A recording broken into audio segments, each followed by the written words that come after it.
Bonjour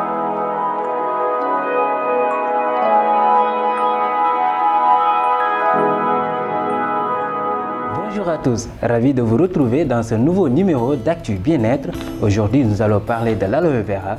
L'aloe vera est une espèce d'aloès d'origine incertaine, mais cultivée depuis longtemps en région méditerranéenne, en Afrique et dans quelques îles situées dans l'océan Indien. Le gel de cette plante est déjà employé pour soigner des problèmes de peau et la constipation dans la Grèce antique et en ancienne Égypte. Pour certains historiens, les Espagnols auraient importé les premières plantes d'aloe en Amérique autour du XVIe siècle. En 1820, il est fait mention de l'aloe vera dans la pharmacopée officielle aux États-Unis. En 1935, un groupe de médecins américains y a recours dans le traitement des brûlures consécutives à l'exposition aux rayons X. Depuis, l'intérêt pour cette plante aux 100 vertus n'a cessé d'augmenter à travers le monde. Depuis 6000 ans, l'aloe vera est utilisé tant en phytothérapie qu'en dermatologie ou en cosmétologie. Des études cliniques ont démontré l'efficacité de ses propriétés thérapeutiques dans le traitement de certaines infections dermiques, des troubles gastro-intestinaux. Il constitue un excellent antioxydant pour lutter contre le vieillissement cellulaire. Utilisé depuis l'Antiquité, l'aloe vera a été adopté dans les médecines traditionnelles de nombreuses régions chaudes du monde, d'Europe, de l'Orient, de l'Amérique du Nord, de l'Inde, de la Chine et de l'Asie essentiellement. Actuellement, le gel d'aloe vera entre principalement dans la composition du cosmétique et du boisson.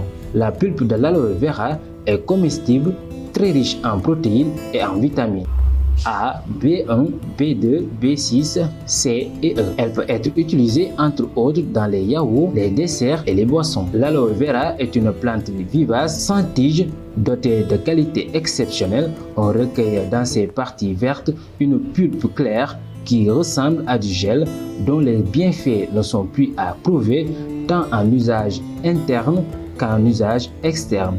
Eczéma, problèmes digestifs chroniques, l'aloe vera semble avoir des vertus pour tous les maux. L'aloe vera, la plante aux multiples vertus. Non seulement elle stimule les défenses immunitaires, surtout en cette période de Covid-19, elle aide aussi à la cicatrisation, mais elle agit également comme antibiotique anti-inflammatoire. L'aloe vera favorise l'élimination des toxines, soulage les crampes d'estomac et les maux gastriques. De plus, cette plante remarquable est recommandée aux diabétiques et aux personnes souffrant d'allergies, de constipation et de problèmes cardiaques.